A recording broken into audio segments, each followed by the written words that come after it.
Imagine that. Alright, so I guess I'm just going to talk, let people join. I don't know if I'm going to post this or not. I was just filming a video for what I eat in a day, how I train in a day.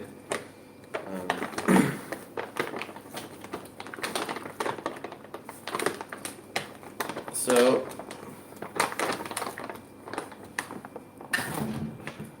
I got my Shilajit here.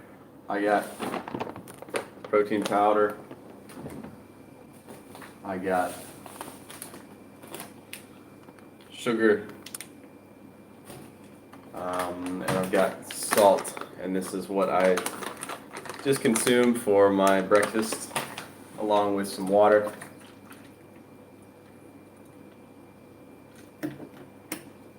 What's up? We got 3 people in the room. What's going on? So I don't know if you guys just caught what I said, but I was just filming a video of what I eat in a day. But I guess I wanted to interact with you guys sooner than the video is going to be finished, so I just decided to go live. See what we can do. I've gone live like only a few times in the past, but maybe if it's fun, we can do it more often. I think it'd be fun. We could just have a chat and chill out. I just moved. I'm in a new city. It's burning season around here, so basically the farmers, they all burn the bio-waste from their monocropping, unfortunately. So the morning is the worst time for air pollution, so it kind of gives me a good opportunity to just sit and do some stuff in my room. So could be a good time to go live or to make videos, so that's what I'm doing. Most of you guys are interested in what I'm doing nutritionally. Charlie says you're ripped, bro. It's the sugar, baby. It's all the sugar I eat. No, realistically, it's because I train and my diet has a high protein content. So that's generally my advice for people. They say like, well, how are you so lean? How do you keep your body looking so good? Well, I train and I eat a lot of protein. I prioritize protein, and that will pretty much do it. So yeah, like I was saying, I'm in a new city. There, Charlie says, "How's COVID over there?" Yeah, so it's pretty funny actually that the Thai perspective on COVID. The general public is actually afraid of this flu, is what I like to call it. It's like a strong flu, or really there's not much evidence to show that it's even stronger than a flu, but we'll call it a strong flu. Most people are afraid of it, but the testing, the attitude towards testing is different here. For example, I just had a friend, she posted, she wanted to get a COVID test for whatever reason, so she goes to this facility and they have these tents set up to get tested, and the doctor or the nurse told her like, you don't have bad symptoms, so there's no reason to get a test because there's no risk. Whereas I believe like maybe in other areas, Europe, North America, if you wanted to get a test, they would test you, and then you run into the chance of getting a false positive. And that's why my belief, my attitude is we just should not be getting tested. Just don't. If you're sick, stay home. If it doesn't matter if you're positive or not, really, if you think about it. If this was a disease that if you caught it, then your skin's gonna fall off, you're gonna turn into a zombie and start eating other people, and maybe if you realize that you have it, you have time to reverse it, then yeah, sure, it makes sense. Get a test. You can get tested, and then maybe we can reverse this terrible disease. But that doesn't seem to be the case. It just seems to be like we have these cases going up, and then the government is putting these regulations on us, and then we're all screwed. So if there's no cases, there's not going to be any lockdown. Okay? So how do we prevent cases? Wear a mask. No, just don't get tested. Just don't get tested. All the places that are wearing masks, that are doing lockdowns, they end up getting cases anyway. So the only real way to prevent cases is to not get tested. So that's kind of my attitude. If you're sick, stay home. Southern, he says, are you done with fights? I think I'm done with fighting for now. I think I'm done. The reason being, I love fighting. I really love fighting, but there's no money in it unless you get to the very, very top. And even at the very, very top, it's not that much money. Like, for example, the guys you see on one championship, Muay Thai per fight, I think they make 100,000 baht. So that's like one, two, three. It's like $4,000 per fight. That's nothing. You have to fight how many times per year to make a good amount of money? It's just there's just no money in fighting. Not that I was doing it for money, but realistically, I do need money, and so I need to use my energy wisely to make money. So fighting is not really a thing I need to be doing now. Am I getting the vaccine? No, no. I don't see any reason to get it. It's the disease it's for has like a 99% survival rate. I have no question that if I got it, I would survive it easily. So I don't see the point of even getting an injection. Charlie says there's a new variant of COVID. It's 70% more infectious and kills more people. Well, that's not saying much. I mean, I haven't seen that COVID is really that infectious. For example, my sister, her husband got COVID. She slept with him. She's eating every meal with him. She's living in the same house. My mom is also living in the same house. Neither of them contracted COVID. So it doesn't really seem that infectious. He was sick for about 3 days and then he was fine. So, I mean, I know it's anecdotal evidence, but see you in Go Gym. Hey, what's your name? You live in Chiang Mai, huh? Nice to see you. Conor McGregor or Dustin Poirier? I don't know. I don't know about Dustin. Conor McGregor's amazing. He's really good. He's really good. He's great. But Dustin, I'm not really familiar with Dustin Poirier, so I'm not the person to ask on that. Bringing back the long hair. Not quite there, but I've been thinking about it, actually. I've been thinking about it. Should I bring back my long hair? Should I grow my hair out? I don't know.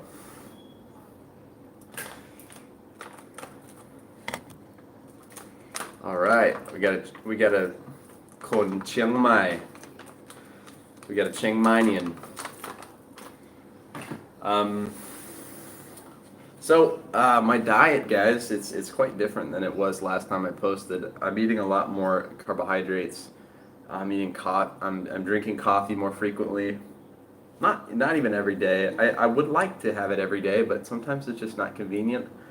Soon I will have in my room, I will have a coffee maker, and that will be a lot better. Right now it's just kind of annoying having to, sorry, I'm getting hot here. It's annoying to have to go to a coffee shop, order the coffee, have them make the coffee, purchase the coffee, and then I'm in a coffee shop, and then I need to leave the coffee shop to go do whatever I'm going to do. So I hope soon I can have a coffee maker in my room. And I've been in the past, I've had like 4 cups of coffee per day. Felt fine.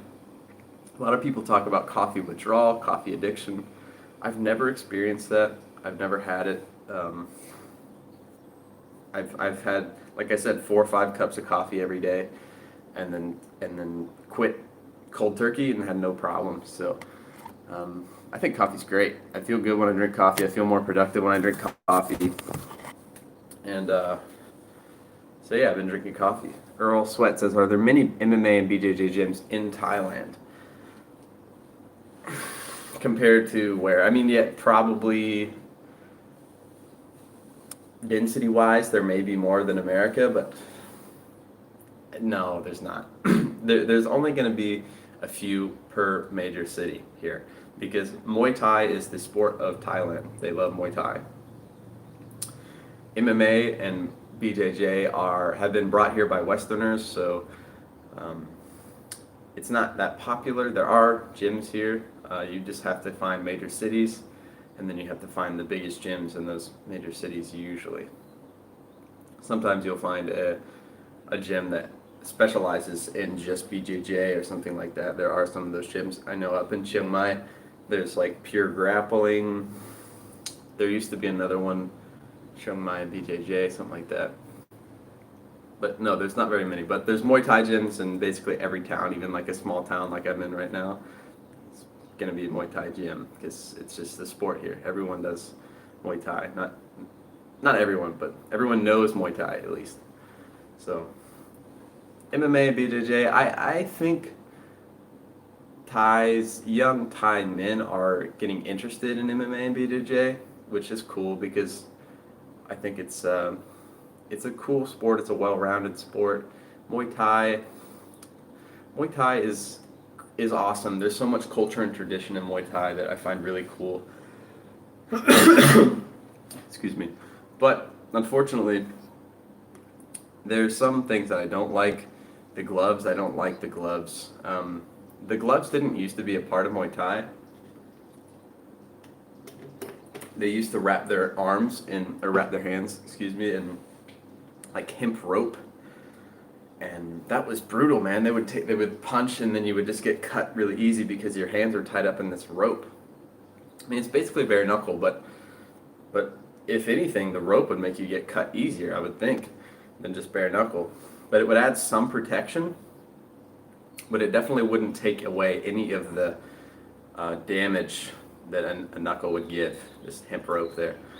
So Muay Thai used to be different because of this, but somebody got injured, some important person got injured, a brain injury, and since then they've added the gloves, and because of the gloves, you kick more, because a punch with the big whatever 10-ounce glove that they use doesn't do as much damage. You can't cut with a punch as easily.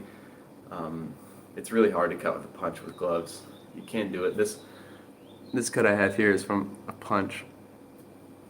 But when you take away the gloves, the whole game changes, and you go from kicking, like these body kicks that don't really hurt that bad. The body kicks in Muay Thai, they have a cumulative effect that eventually they will put you down, but just a couple, it doesn't hurt. You go from these fun fights where you see people just throwing, like, everyone loves to see this, where guys are just going in there and just punching, and people are getting knocked out and cut up. Everyone loves to see that. And these are the funnest fights to be in, too. But it goes from that to, like, this chess game of kicking. And to me, it's kind of lame. So I hope that Muay Thai would kind of adopt more like a Lethwei style, like a Burmese boxing where they don't use gloves.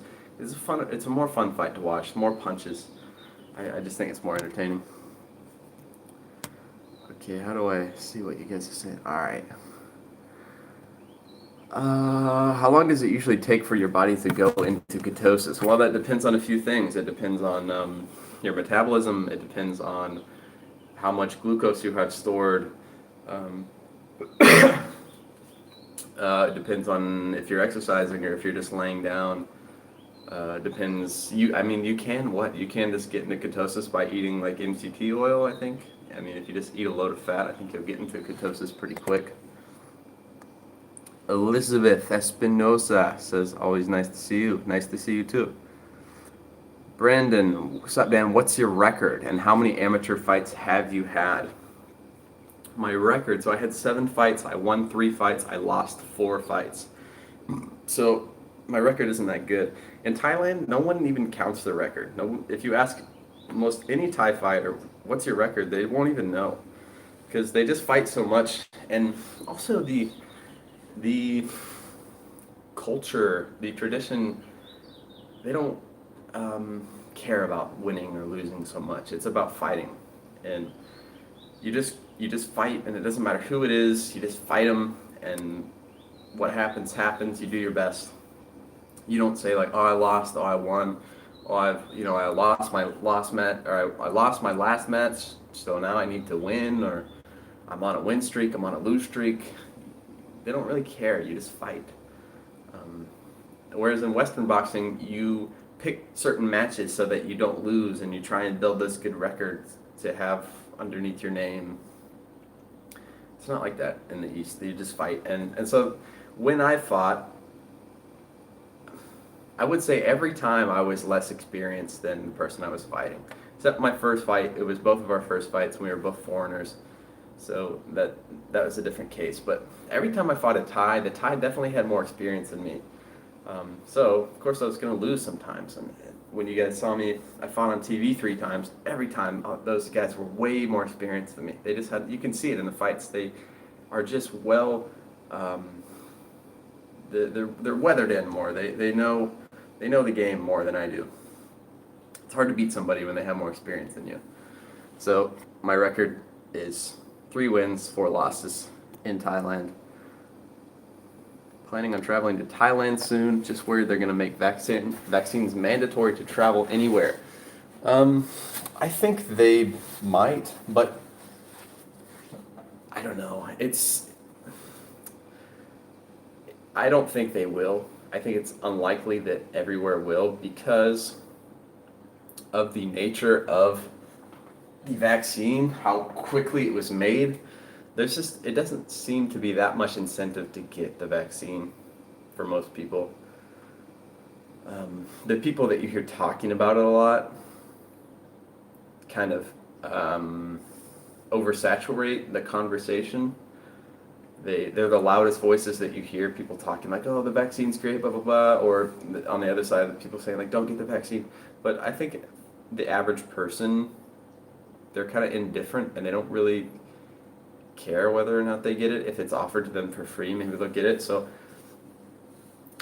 I don't know. I don't think they're going to make it mandatory just because it was made too fast and the disease isn't that deadly. So we'll see. There's many different theories and stuff on this COVID thing, but I don't think anybody really knows for sure. We just got to see what's going to happen. Just kind of wait. How's raw liver going? And would it be safe to just jump into that, or should I move on to raw slowly? Yeah, it's mostly up to you. It's mostly up to you. I just jumped into raw completely, like, no problem, cold turkey. I've seen others do the same thing. Just do what you can. Just do what you can. If you want to eat raw liver, do it. If you don't want to eat that much of it, then don't. If you want to eat a lot of it, then do it. It's up to you.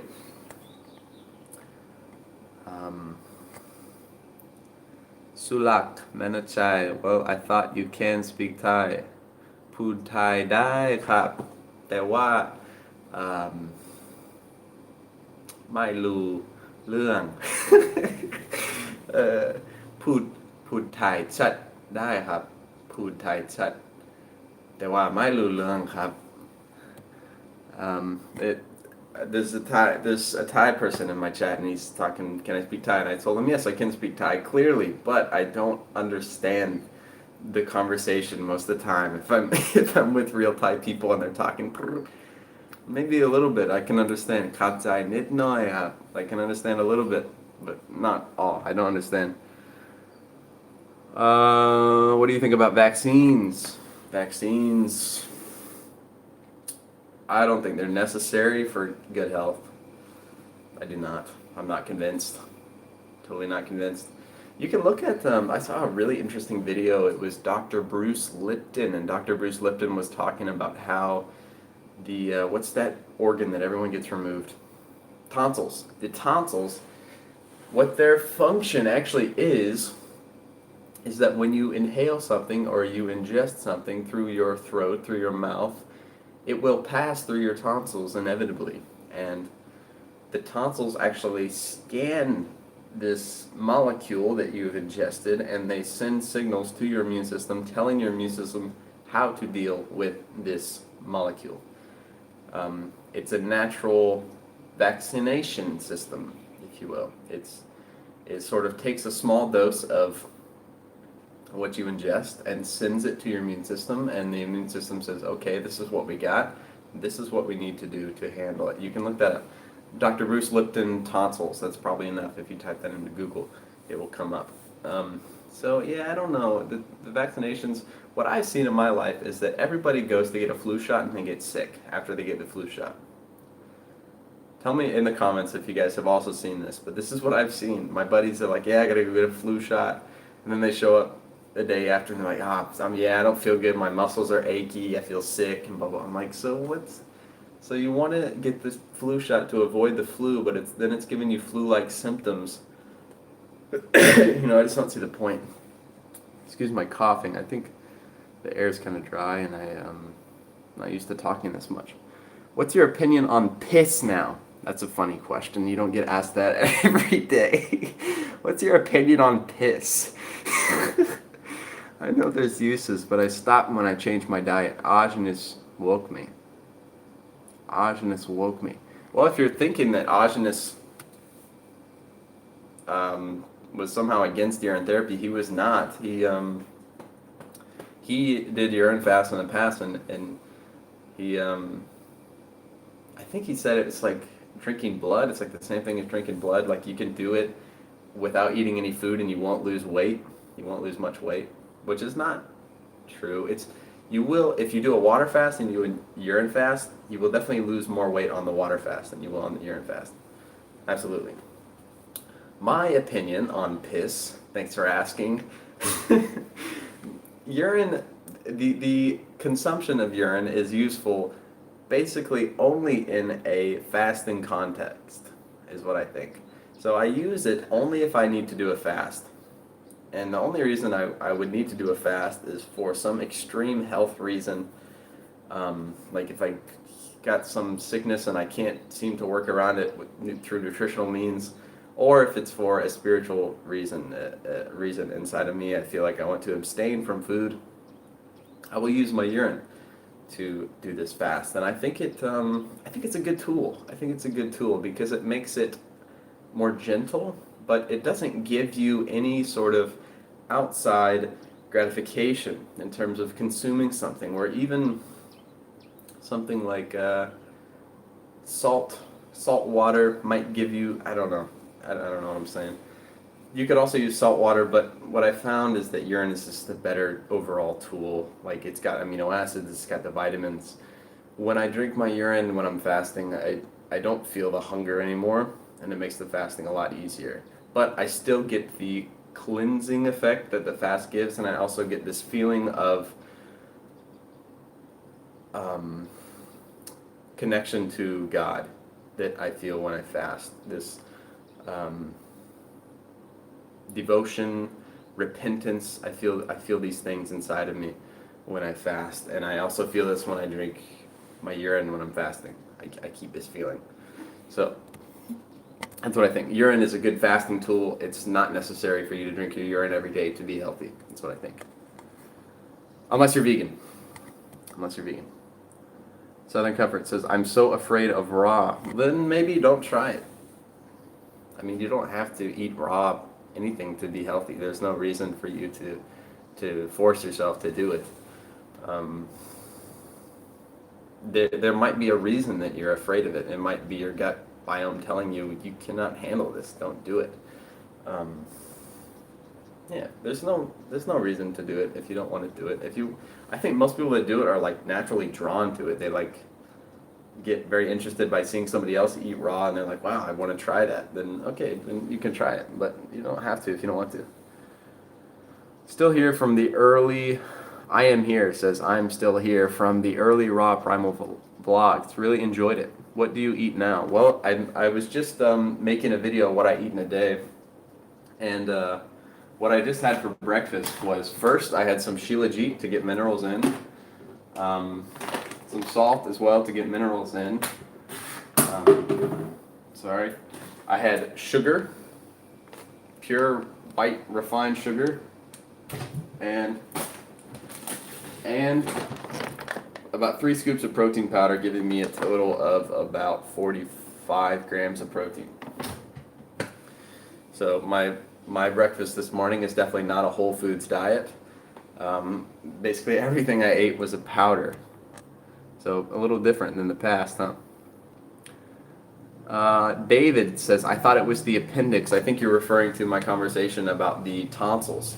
And you're correct that the appendix, what I think the difference is the tonsils scan what you ingest and send it to your immune system, where the appendix stores information about how your immune system dealt with molecules. So, hope you understand the difference. Sashimi the best bet when going out to eat? I mean, at a restaurant.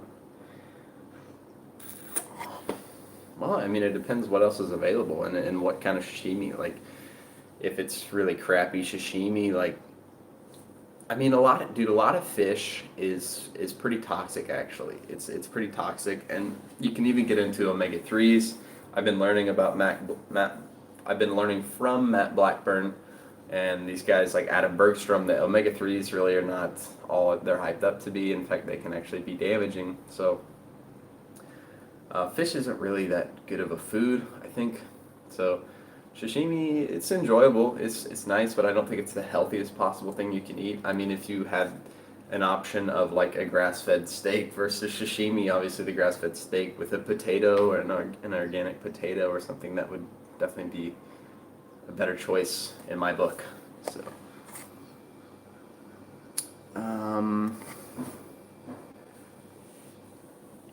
yeah, nice response. I agree about pee. If I had an allergic reaction to something, I'd definitely chug piss. Yeah, that might not be a bad idea. There's like the antigens and stuff in pee, so there you go. Anybody listening, if you didn't know, if you have an allergic reaction to something, you can actually use your urine internally to combat the symptoms of this allergic reaction. All right, Sulak, he says something in Thai. I'm going to try and read it. Yeah, my Thai, you can tell my Thai is not that good. I think that's for yeah, dude, I can't read it. Sorry, I tried to read Thai, I can't do it. I think wisdom teeth grow in if your bone structure is robust enough from raw animal products growing up. Brandon, I got one wisdom tooth growing in right now. Up here in the top. That's it. So this is kind of funny. So my sister is a dental hygienist, right? She's a dental hygienist. Oh, I got my aircon on dry instead of cool. That's why I'm dying of heat exhaustion here. So wisdom teeth. So my sister is a dental hygienist. I got this wisdom tooth growing in. My whole life, my dentist has told me, do not let your wisdom teeth grow in. You don't have enough room in your... Sorry, I'm speaking too fast. You don't have enough room in your mouth. I said, okay, so I guess when they start coming in, I need to get them removed. But since then, I've become a little bit more wise to trust myself instead of other people that have a piece of paper or letters behind their name. So I got this wisdom tooth growing in. And I'm like, let's see what happens. Why? I just don't understand. Why do I have these if they just need to be removed? Why are they there? You know, it doesn't make sense. It doesn't make any sense. So I'm like, let's just see what happens when they grow in. So this one just pops through, and when it popped through, I started getting these symptoms like a sore throat, like an allergic reaction. So basically, it was a bacteria, some sort of bacteria was getting into my mouth from this puncture that happened in this tooth. But I just stuck through it. I used hydrogen peroxide. I made sure to clean it, brush it, floss it if I can.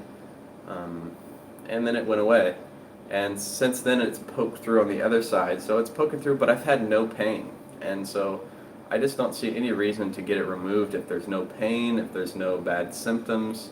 But my sister is telling me, she's a dental hygienist, my sister is telling me you need to get it removed ASAP because it's going to mess up your other teeth. And I have pretty teeth, and she says I shouldn't mess them up. But I don't believe her. I do not think that's going to be the case.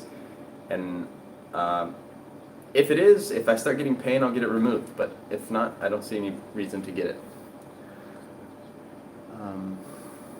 David, what's your favorite sparkling/water? My favorite sparkling water? Well, I'm in Thailand, and sparkling water is really cheap here. You can get like the Sing sparkling water. Like a small bottle of it like this is, what, 6 baht or something like that? There's 30 baht to $1, so 6 baht, that'd be like a seventh of a dollar. However much that is, it's a few cents. It's really cheap. That's my favorite.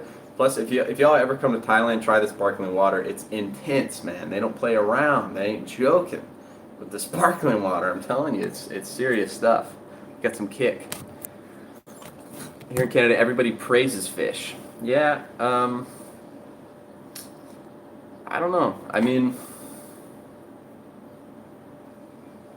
I don't think it's great. I think cold water fish is not great for you because our bodies are warm, and the fats that are in the cold water fish oxidize at warm temperatures.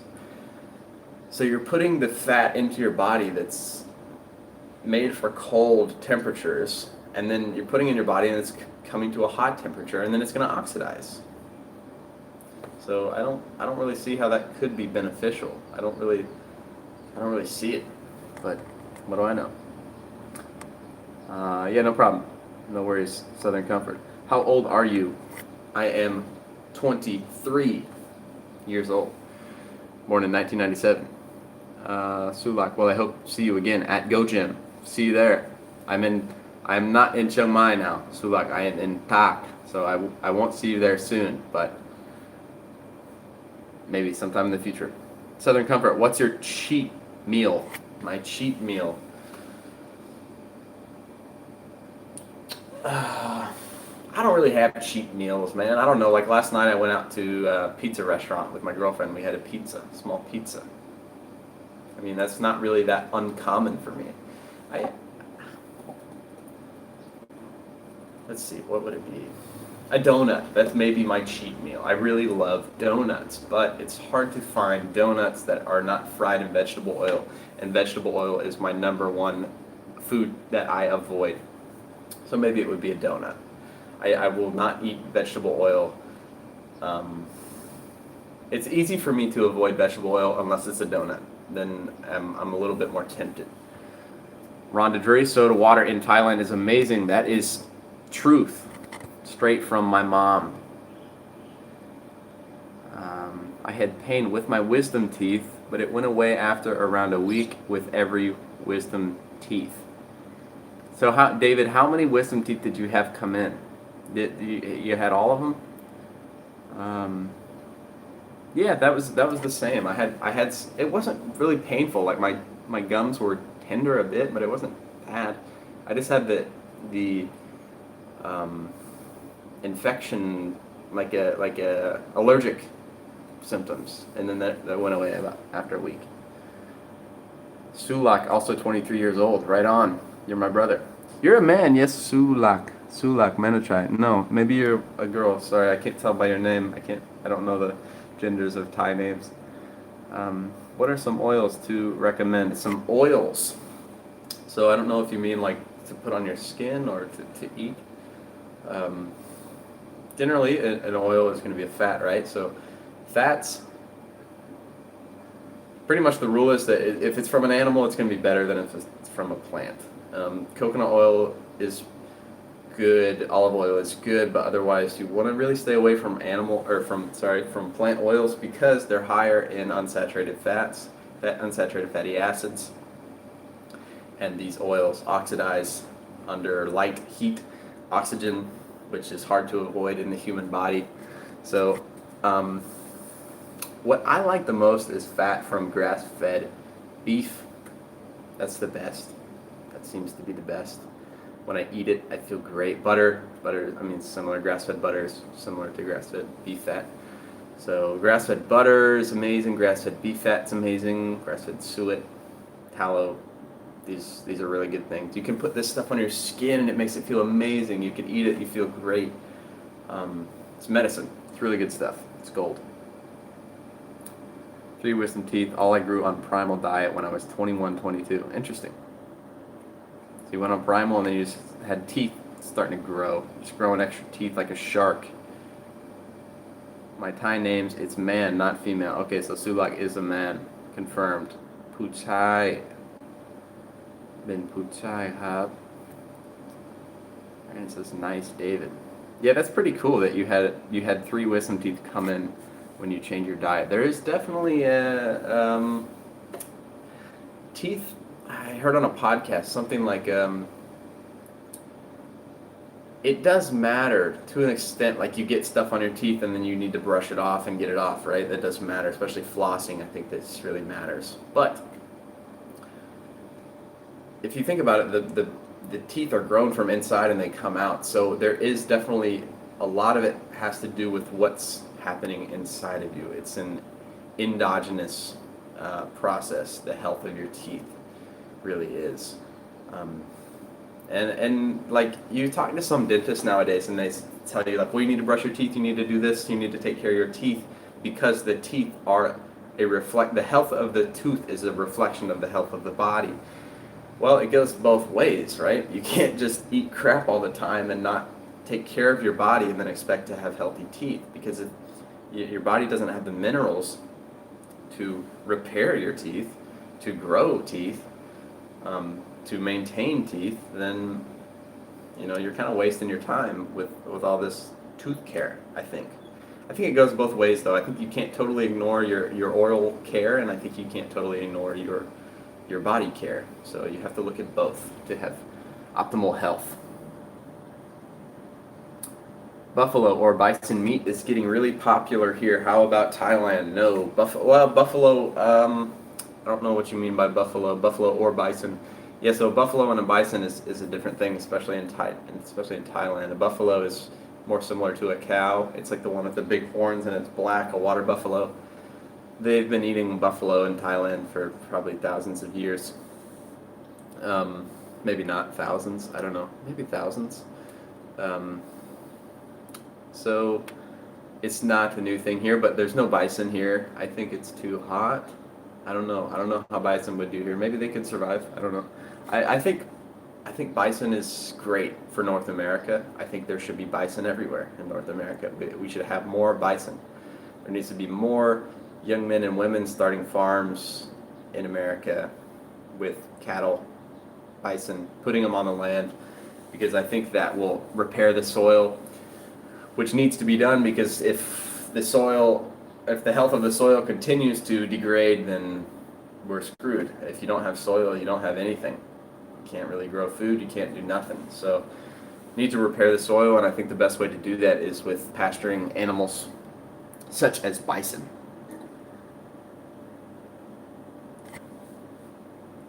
That's interesting, David. So David just said, I noticed the growth and pain when I ate high chicken. So he's saying that high chicken is when you take raw chicken and you put it in a jar or something and you let it ferment, you let it rot, and then you eat it. So this man is telling me that he ate rotten chicken and it made his teeth grow, or he noticed that his teeth would grow when he would eat rotten chicken. That is interesting to me. Sulak was a soldier. Good. Being a foreigner, do you get lots of attention from Thai girls? Yes. I'll leave it at that. Oh wow, sounds interesting about the bison and the soil. Yes, it is interesting. It's I mean, if you think about it, North America used to be completely covered by bison. There was bison everywhere, right? There's bison everywhere, and we just from what I understand, the Native Americans kind of lived in symbiosis with the bison, because they could kill a couple and then they could survive off of this for a long time. Or if they killed a lot, they would use it all, and there was no way that they could kill so many that they would kill them off entirely. But we managed to do that. Now we have killed off all the bison. So if you think about it, the land before, it had bison all over it, and we've taken it all away. So that's going to cause changes in the soil for sure. And you guys should look up Greg Judy. Greg Judy's in Missouri, really close to where I live, and he does regenerative agriculture with cattle, and he knows a lot of the pragmatic fundamentals of soil health, how cattle affect soil, what happens to land, what you can do with land, how you can transform land using cattle. It's really cool. It's really cool stuff. Greg Judy, he's the guy to check out for that. He's got a beautiful farm, beautiful cows. I am here, says K2 in the fermented meat for the teeth and growth maybe. Yes, K2 is good. K2 is really good stuff. I think it's we don't have enough K2 in our diet nowadays for sure. And cheese. What's high in K2? Cheese, like maybe raw milk, or it needs to be fermented. Like K2 mostly comes in fermented stuff, right? So maybe cheese is good. The high meat would be good. Otherwise, like most people should probably look at taking a K2 supplement, to be honest, because there's just not enough of it in our diet, and I think it's a really important vitamin K2. Any plans on moving back at any point? At any point, yes, I will come back. And I don't have any plans right now, just because everything is crazy. If I go back, maybe I'm gonna get stuck there, and I don't want to do that. I have a girlfriend here. I've lived here almost 3 years now, so it'd be almost like a culture shock for me to go back. So it's just really nice here as well. It's really nice. I've almost kind of forgotten what it's like to have a daily life in America, and I never really was on my own too much in America. Like now I live alone and I do my thing, and so I don't really know what that would be like in America. I don't know if I would like it as much as I do here, and I kind of suspect that I wouldn't. So I think for now I'm sticking around in Thailand for sure. Sulak says, I'm following you on Instagram for a long time. Cool. Send me a message, dude. We can talk. Maybe you can help me with my Thai. I need help, for sure.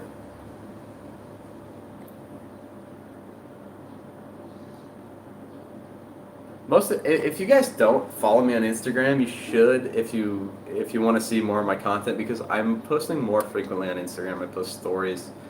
I make posts about my training and stuff. So, yeah, you guys should follow me on Instagram if you want to see more stuff from me. I hope to make more YouTube videos now. I always say that, and then I end up putting it off, but I really hope to make more videos soon for you guys, because I enjoy it, and I've been studying a lot more recently, and I've learned a lot more, so I've got some stuff to share. Do you get raw milk over there? It's $15 a gallon here in Portland, Oregon. Damn, that's expensive. $15 a gallon for raw milk? Woo-wee! And back in Missouri, the Amish, they would give us raw milk for $3 a gallon. You get $3 a gallon. I could get goat milk for about $3 or $4 a gallon, raw. So, man, you're getting ripped off. $15 a gallon, that's crazy. I don't even know if I buy it. I don't even know if it's worth it. That's a lot. Yeah, here, you asked here. In Chiang Mai, I can get raw milk easily. I can. But it's corn-fed, grain-fed. So the fat in it is not very healthy. Maybe if you took the raw milk and you skim the fat, which is not that hard to do, then it would be healthier. Yeah, it's easy to get. Not here. I don't think I could get it. I honestly don't. I could have it shipped from Bangkok. My buddy Sunfruit Dan, who now goes by Dan Phoenix, he has it shipped from Bangkok, and it's raw and it's grass fed. And I can't remember how much he pays. Maybe about almost $20 per gallon, per 5 liters. $8 a gallon here in the Carolinas. That ain't bad. That ain't bad, Earl. That's better than 15, huh? Man, so I've been in Oregon before. I know how difficult it is to get raw milk there. It's not easy. You have to have a share of the cow or something like that. You can't just buy them. I don't get it. It's really confusing.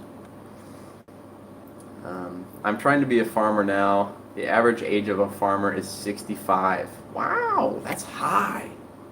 The average age of a farmer is 65? That's kind of insane if you think about it, because that's when most people retire. About that age, huh? 65? Dang. Yeah, I don't know. I think more young people will get into it soon. I think it's kind of a cool thing to farm now. For me, it is. I think young guys farming, you're awesome. You're super cool. So It needs to happen, man. People that are aware of what's happening to the soil and happening to the earth need to start making farms. That needs to happen pretty soon. And, and I want to do it as well, but my life right now, it's definitely in the cards, but I don't know how soon or not it's going to be that I'll be on a farm. Follow you on all the apps, and I tell everybody about your channels. Salute, bro. Cheers. Do I still practice urine therapy, and what benefits did you get from it? Well, I was talking about this a bit earlier. Now I use it only as like a fasting tool. If I need to fast, I will drink my urine, but otherwise I'm not drinking it. I think it's sort of superfluous. It's too much to be eating food and drinking urine. You don't need to do that, I think. What benefits did I get from it? Well, to be honest, I think it completely saved my life because I was vegan for 2 years and my health did not really deteriorate that bad. And I think it's because I was drinking my urine. And not only was I vegan, I was fruitarian, I was raw vegan, I was doing all this crazy stuff, but I continued to drink my urine on a daily basis. And I think this really saved me. I think I was able to recycle a lot of nutrients this way, recycle protein this way, and that's why I didn't deteriorate as bad as some other people that I've seen do vegan diets. I think I held up a lot better than most people, and I think it's because of urine. So unless you're doing some type of fast, I don't really see any reason to drink your urine, maybe for an allergic reaction. We were talking about that earlier.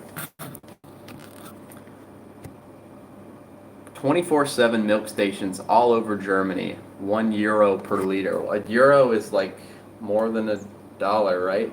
Maybe it's like 75 cents to a euro, something like that. Or would it be the other way around? Yeah, dollar, maybe $1.25 or something to every euro. So that's really cheap per liter. So maybe for 4 liters you'd pay €4. So it's like $5. That's primo. Dan is cool. Everyone changed a lot the last few years. Do you think astrology has anything to do with it? Astrology? Yeah, that's a deep convo, man. That's a deep rabbit hole, astrology. I mean, sure, yeah, astrology's got something to do with it. I mean, astrology is what? It's the stars above us, right? It's the story of the stars. And if you think about it, you can't really separate what's going on above us to what's happening down here. I mean, it's all connected, right? So sure, yeah. Astrology's changing, so are we. I mean, the butterfly effect, right? If something really small changes here, then it actually continues on. It ripples on forever, everywhere, and it changes everything. So absolutely, astrology has something to do with it, I think. Astrology, actually, probably most of you don't know that I was deep into astrology for some time, probably about 2 years. I studied astrology. And I'm pretty rusty on it now, but at one point, man, I really knew quite a bit about it, more than most people I've met, and it's an interesting one, and it's fun to look into. I think it's not that useful to revolve your life around. You know, it can kind of hold you back, like. For example, like at one point in my life, I would calculate I had an app that would calculate the astrological hours of the day. So, for example, Sunday, each day of the week has a ruling planet. Sunday is the sun, Monday is the moon, etc. So the first hour of sunrise of Sunday is ruled by the sun, and then it would follow some succession, like Sun, Venus, and then Mars, and then each hour would have a different ruling planet. And I would actually plan my activities throughout the day. I would only train during Mars hours. Okay, if I wanted to do something meditative, I would do it during the moon hour. If I wanted to go see my friends, I would do it during maybe Venus or Mercury, because Venus is about love and connection that way, and Mercury is about movement and expressing ideas. So this is fun to do with friends. So at one point, it was really an important part of my life. Now I don't pay that much attention to it, but I do not undermine it in any way. I don't disregard it completely, for sure. Astrology is a thing.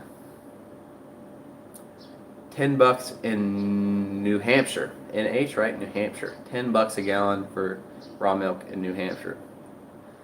Have you thought about doing any Ironman competitions or any marathons? Yes, I have thought about it, but I have not really seriously considered it.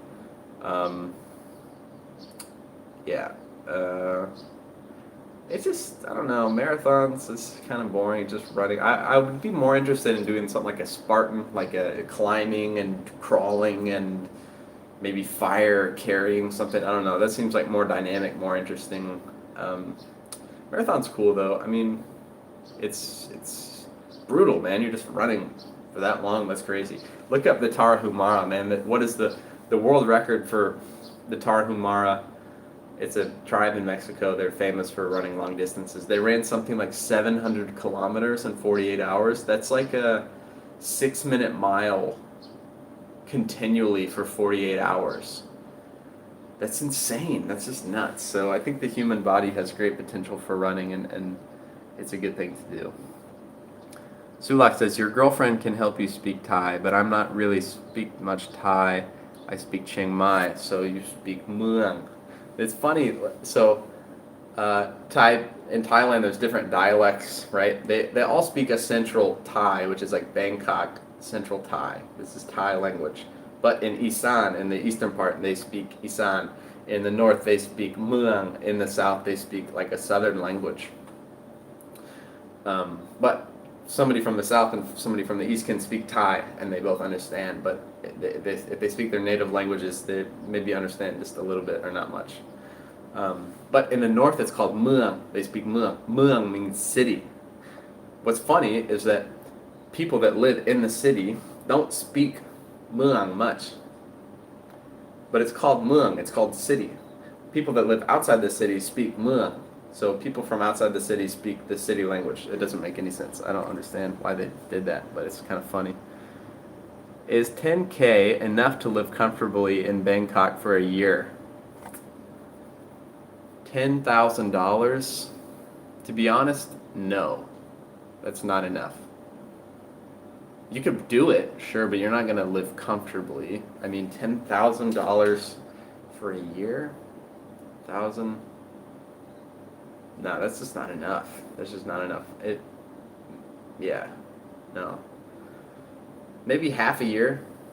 Maybe half a year you could pull it off, but a full year, I doubt it.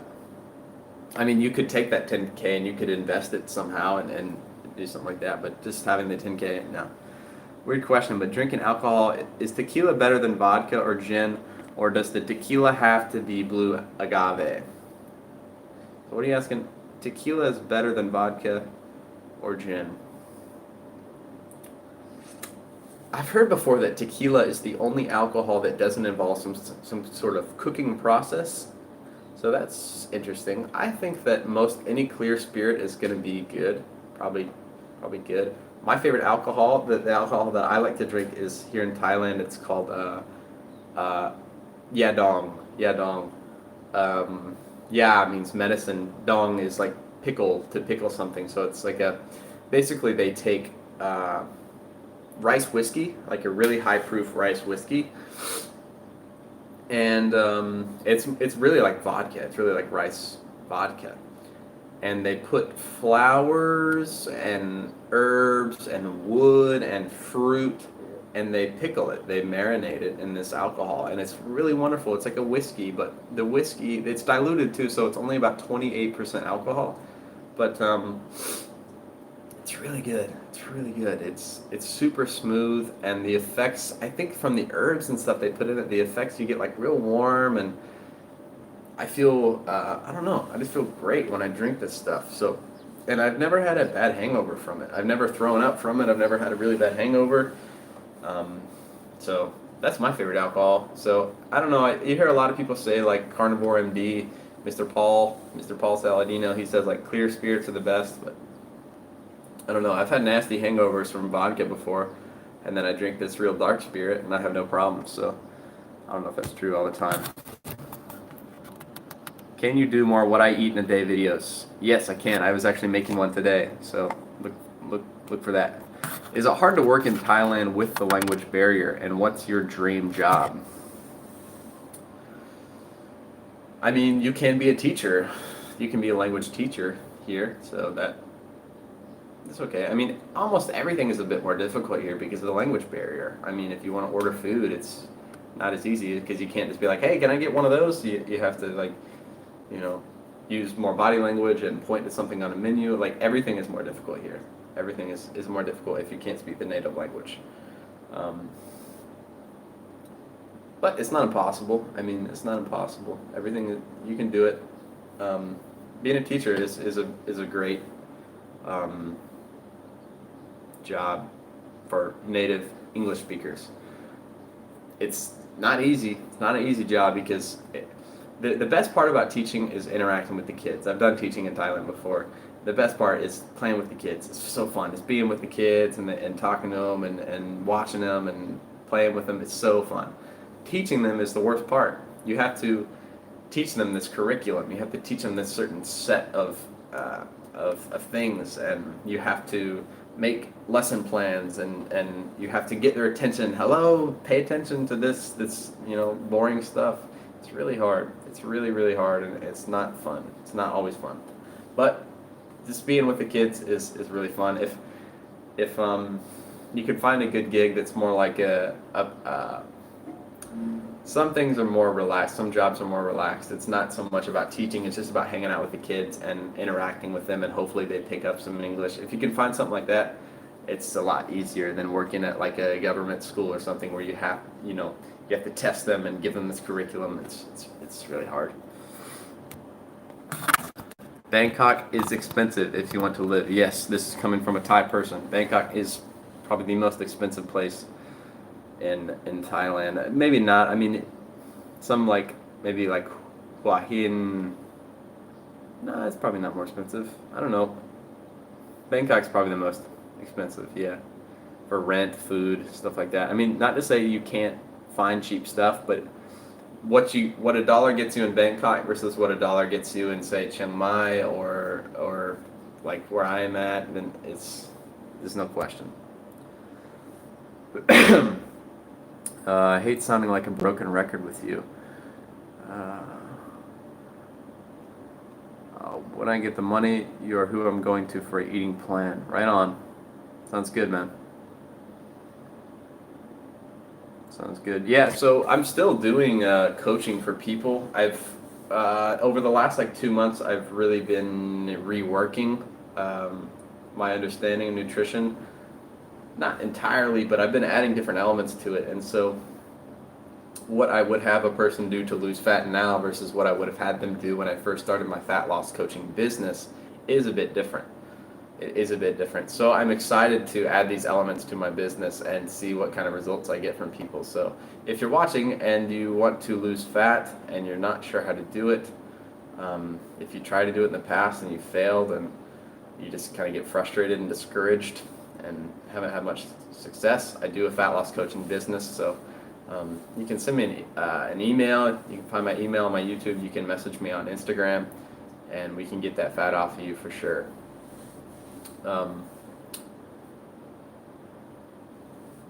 Yeah, one of the main differences that I've changed in my diet is that I'm eating sugar, like this pure refined sugar, or just more carbohydrates in general, but refined sugar as well. And I found that I just have a lot more stable energy. I think I handle stress better as well. I feel healthier. I feel a lot more healthy with the sugar. I think my body composition is better. I think it's easier for me to smile. Yeah, so I've been eating a lot more sugar. Before I really tried to avoid it, but no, it's no problem. How's your old man coming along with his weight loss? So he's really stalled. He's really kind of stalled, but he's doing it on his own now. He's not following my advice. What he's doing is he's prioritizing protein, which is good, but he's not eating any carbohydrates. And I think his metabolism has actually slowed down because he's not consuming carbohydrates. And this has caused them to kind of stagnate and keep the same weight for a long time. So what if I could change what he was doing, I would add a bit of carbohydrates to his meals. Every meal would include protein and carbohydrates. This would ramp up his metabolism and would help him burn fat faster. So that's what I would do if I were him. Guys, I think I'm going to get off here soon. I've been on here for almost an hour. We got like 20 people in the room. So if any of you guys have any last questions, please shoot them in now. Otherwise, I'm going to get off here in just a few minutes. So Lakota says, will take a few months to get the metabolism working. Yes, it does take time. I think I'm working on mine as well. I think I have actually done a lot of damage to my metabolism through fasting, doing intermittent fasting, and like one meal a day fasting. That really slowed down my metabolism, screwed my metabolism.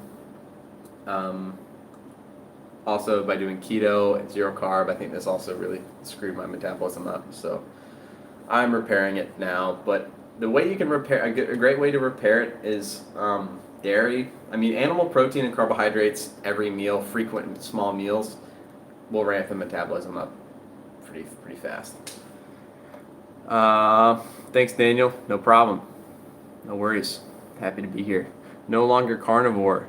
No, I'm not. I'm on low carb, meat/veg 6 days and 1 carb day with fasting. Anything to advise? I'm happy with my physique. If you're happy doing what you're doing, then keep doing it. I mean, so you're doing low carb, meat and veg 6 days and 1 carb day with fasting. Try taking out the fasting. And see how that goes. Eat more frequent meals. Eat first thing in the morning. Eat a snack. Eat lunch. Eat a snack. Eat dinner. Eat a snack. Something like that. Wake up in the night. Eat a snack. See how it goes. I'm doing that, and I'm eating sugar every meal, and I'm feeling great. I feel wonderful. So I know a lot of people say they feel good with the intermittent fasting, but I think long term it's going to raise your cortisol and it's going to lower your metabolism. I don't think it's good. I don't think it's necessary. Lakota's fasting and low carbing screws you up. Same here. Ray Peat principles fix me. Yes, sir. That's what I've been on too. Been on that Ray Peat. But I'm learning most of Ray Peat through other people that have studied Ray Peat. Adam Bergstrom, Matt Blackburn. There's that one woman that wrote the book How to Heal Your Metabolism. I can't remember her name. She studied Ray Peat as well. I can feel my metabolism has increased. Like I can eat for breakfast, and then again, like I just had breakfast just a few hours ago. I'm already hungry again. I need to go eat again. I can feel my metabolism is ramping up, and I'm sleeping better. I just have more energy. I just feel better. So it's a good feeling. Hi Daniel, did you count our calories to gain weight? No, I don't like to count anything really when I'm losing or gaining weight. It's just not fun, man. It just sucks to have to like, okay, I'm eating this amount of food and that's this amount of grams of this and this, like, crap, dude. I can't handle it. It's just too much stress. I got enough things to manage in my daily life, that I can't be worried about exactly what amount of calories I'm eating. I think where everyone really wants to be is sort of an intuitive style of eating where you can just kind of pay attention to the signals your body's giving you and interpret these signals into what you need to consume. And from what you consume, again, feel the signals that your body's giving you and understand, okay, I think I've had enough, or I think I need to have a bit more if I'm trying to gain weight. And as well, just like a foundational nutritional understanding of what different macronutrients will do to your body and in what amounts and in what combinations and what ratios. So if you understand this stuff, you don't really need to count calories, and it becomes unnecessary. It becomes annoying. Hunger is a sign of health, clarity of thought, sustained energy, resilience to stress. White potatoes are a staple for me now. Yeah, right on, bro. I should get some potatoes, but I don't have any way to cook. I'm going to get an air fryer. I think maybe today or tomorrow I'll pick up an air fryer, or later this week. And then I can cook some potatoes. Yeah, potatoes are good. Starch is good. I eat more like white rice because I'm in Asia. So, Yeah, hunger is a sign of health. What is it? The three H's: hungry, horny, and happy. If you're hungry, horny, and happy, then you're healthy. The four H's, right? Um, yeah, hungry, horny, and happy. If you're missing out on one of those H's, you need to look at your nutrition, your metabolism. All right, anything else? Anything else here? Got nothing? Okay, guys, I think I'm going to get off here. Go about my day. I am recording a video today of what I eat, so look out for that. Probably it'll be out in the next 24 hours. Detox is important. Metabolism. Yes, high metabolism is a high detox speed. High detox. What did you say? I think you worded it better than me. Where'd you go? Yeah, ramp up detox mechanisms. If your metabolism's higher, you're ramping up detox mechanisms. And what does the liver need to detoxify? Glycogen, sugar. There you go. There you have it.